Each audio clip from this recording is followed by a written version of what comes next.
é 30% de 25%, ou 30% de 30%. Portanto, não é 30%, está entre 7,5% ou um pouco mais, 12,5%. Não se trata de 30%.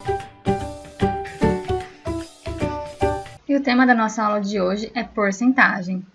Vocês já viram por aí esse símbolo que está aparecendo aí na tela? E sabem o que significa? E os nossos objetivos são perceber a porcentagem no nosso dia a dia, quais são os seus significados, bem como também as suas representações, que são taxa percentual, fração centesimal, fração irredutível e números decimais. Também veremos alguns exemplos de exercícios. Aproveita, já se inscreva no nosso canal, deixe o seu like e ative o sininho.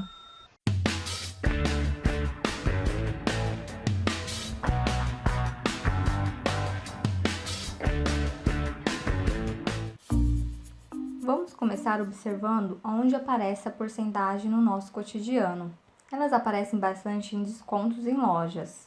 Quando a gente entra em alguma loja que tem a palavra sale, sale significa promoção. E essa promoção sempre aparece alguma porcentagem relacionada. Se estiver lá menos 10% ou 10% off, isso significa o desconto, ou seja, vamos pagar a menos. Outra coisa que está cada vez mais comum é a Black Friday. Friday vem de sexta-feira, mas no Brasil ela acontece às vezes na semana inteira, e é quando as lojas baixam os preços para atrair os consumidores. Esses descontos são anunciados utilizando a porcentagem. Leila, mas temos que tomar cuidado com os falsos descontos. Isso, e também cuidado para não contrair dívidas.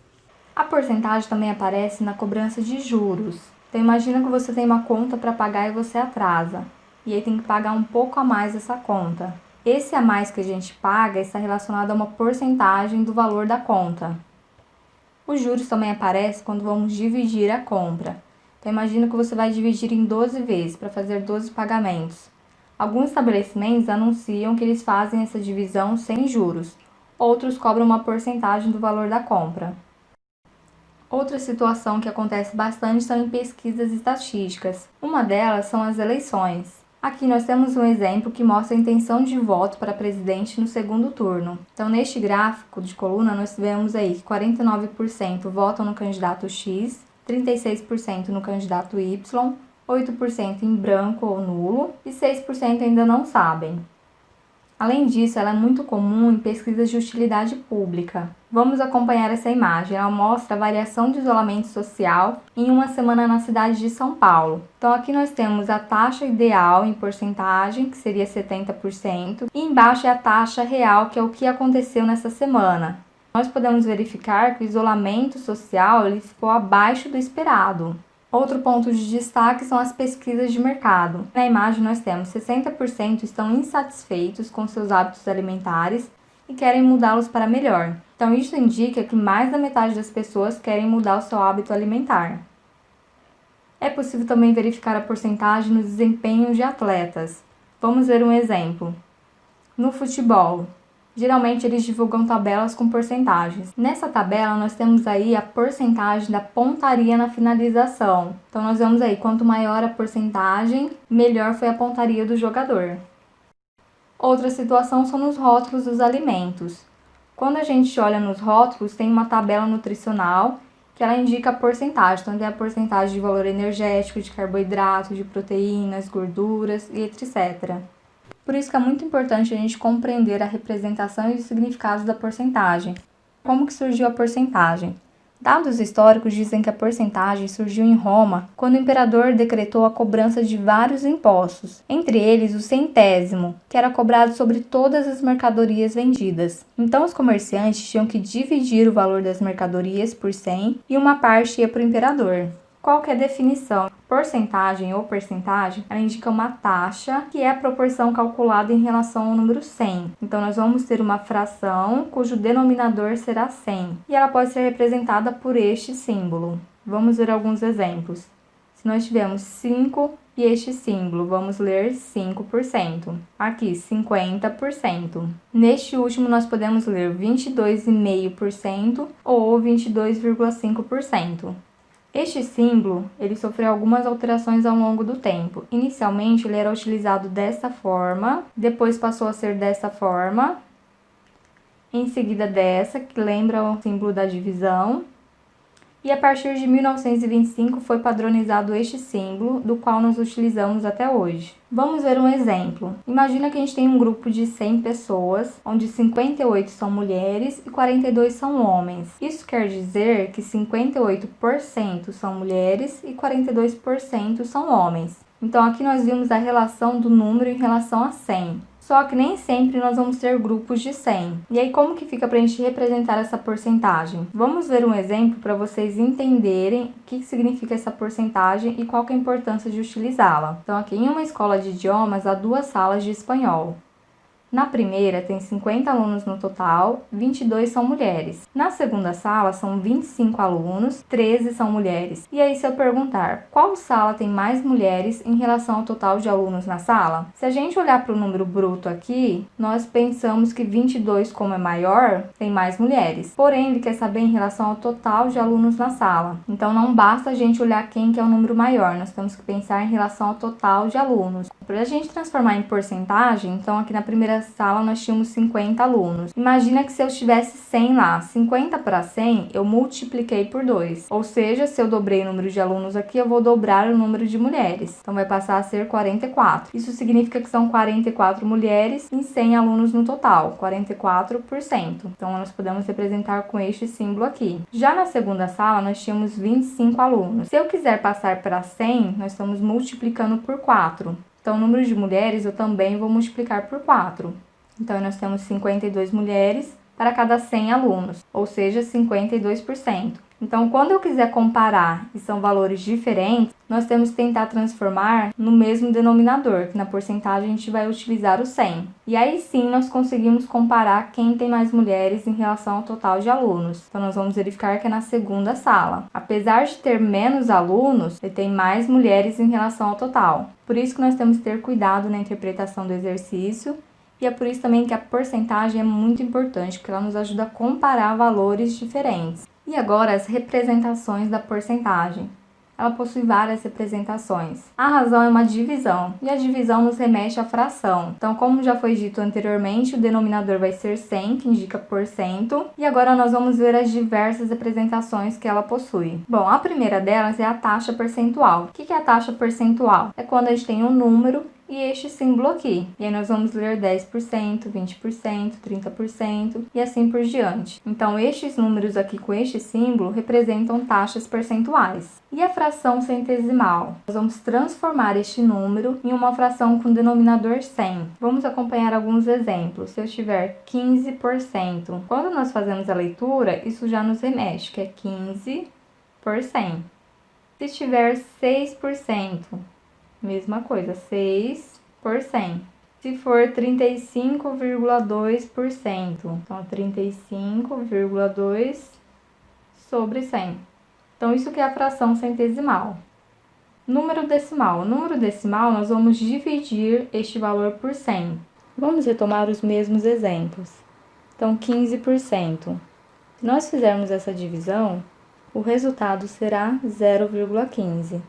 Outra forma de nós resolvermos é utilizando o cálculo mental. Divisão por decimais, como 10, 100, 1000, 1.000.000 e assim por diante, basta deslocarmos a vírgula para a esquerda. Então, o 15 subentende que a vírgula está aqui, pois 15,0 é a mesma coisa que 15. Então, nós temos aqui dividido por 100, são 2 zeros. Então, vamos deslocar a vírgula 2 casas para a esquerda. Ah, Lívia, mas e se fosse 15 dividido por 10? A ideia é a mesma, nós temos o 15, e aí vamos deslocar a vírgula uma casa para a esquerda, porque divisão por 10 tem apenas um zero. Ou seja, 15 dividido por 10 é a mesma coisa que 1,5.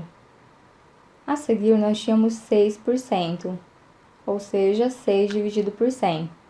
A ideia é a mesma, vamos calcular mentalmente. Divisão por 100, como são 2 zeros, nós vamos deslocar a vírgula 2 casas para a esquerda. 1, 2. Aonde não tem nada é representado pelo número 0. Portanto, 6 dividido por 100 é 0,06. No último, nós tínhamos 35,2%. A ideia do cálculo mental continua a mesma, nós vamos deslocar a vírgula 2 casas para a esquerda. Começamos a deslocar sempre pela vírgula. Aqui, como já tinha vírgula entre o 5 e o 2, então nós vamos começar a contar a partir daqui. 1, 2, coloca a vírgula. Na frente, que é a parte inteira, como não tem nada, é representado pelo zero. Logo, 35,2 dividido por 100 é igual a 0,352. Fração irredutível. A fração irredutível nada mais é do que nós simplificarmos as frações. Isso nos remete às frações equivalentes. Esse tema é assunto de uma outra aula nossa, então se vocês não viram, confiram também essa aula, que é muito bacana para vocês compreenderem essa relação de fração equivalente com a porcentagem. Fração irredutível consiste em a gente simplificar a fração o máximo possível, ou seja, deixar um número menor. Então, no exemplo de 15%. Para simplificar, a ideia é a gente dividir o numerador, que é o número de cima, e o denominador, que é o de baixo, pelo mesmo valor. Como que eu sei qual que eu posso dividir? Seria interessante vocês assistirem a aula dos critérios de divisibilidade de um número. Mas aqui, o que a gente pode perceber? Terminou com 5 e terminou com 0. Então, ele vai ser múltiplo de 5, ou seja, nós podemos dividir em cima e embaixo por 5. E aí, nós temos 15 dividido por 5 é 3 e 100 dividido por 5 é 20. Conseguimos simplificar novamente essa fração? Bom, o 3 aparece na tabuada do 3, porém 20 não aparece na tabuada do 3, porque essa tabuada é 3, 6, 9, 12, 15, 18 e já pula para o 21. Ou seja, quando a gente não consegue mais dividir o numerador e o denominador por um mesmo valor, nós chegamos na fração irredutível. Portanto, 3/20 é a fração irredutível de 15%. Ah, Leila, mas como assim 15% é igual a 3/20? Isso são frações equivalentes. Nós já gravamos uma aula sobre isso, então confiram lá para vocês entenderem. Mas eu vou deixar um exemplo bem simples para vocês aqui. Vamos supor que nós tivéssemos 50%. Então, se nós simplificarmos essa fração até a sua forma irredutível, nós vamos chegar em meio. Aqui, como terminou com 0 em cima e embaixo, então é divisível por 10. 50 dividido por 10 é 5 e 100 dividido por 10 é 10. 5 décimos. 5 e 10 aparecem na tabuada do 5. Então, nós podemos simplificar por este valor. 5 dividido por 5 corresponde a 1 e 10 dividido por 5, 2. Não conseguimos mais simplificar essa fração. Portanto, meio é a fração irredutível de 50%, que representa metade. E nós poderíamos simplificar também de uma outra forma. Aqui nós pegamos os divisores 10 e 5. 10 vezes 5 dá 50. Então, nós poderíamos simplificar essa fração inicial por 50. Dividindo o numerador e denominador por 50, nós teremos 1 sobre 2. E aí, nós chegamos na fração irredutível direto. Se nós tivermos 20%, então aqui a gente utiliza a mesma ideia do critério de divisibilidade. Como terminou com 0, vamos dividir o numerador e o denominador por 10. 20 dividido por 10 dá 2 e 100 dividido por 10 dá 10. Como 2 e 10 são números pares, então eles são divisíveis pelo número 2. 2 dividido por 2 é 1 e 10 dividido por 2 é 5. Portanto, a fração irredutível de 20% é 1/5. O que significaria isso? Se eu tiver um grupo de 100 pessoas e dividi-las em grupos de 5, vou ter 20 pessoas em cada grupo. Se eu pegar 20%, seria esse pedacinho aqui. E este pedacinho aqui, nessa barra inteira, corresponde a 1/5, porque eu tenho 5 partes e peguei uma. E neste exemplo aqui também cabe nós fazermos a simplificação direta. Então, se os divisores foram 10 e 2, 10 vezes 2 é 20, então nós podemos simplificar direto por 20. 20 dividido por 20 é 1 e 100 dividido por 20 dá 5. Vocês podem escolher a forma que vocês acharem mais fácil. O importante é chegar na fração irredutível. E essa foi a nossa aula de porcentagem, parte 1. Nas próximas aulas, nós vamos ver como se calcula a porcentagem em diversas situações do nosso cotidiano e até mesmo como que a gente consegue fazer os cálculos mentalmente, sem precisar usar a calculadora. Muito obrigada! Não esqueçam de se inscrever no canal e deixar o seu like. Até a próxima!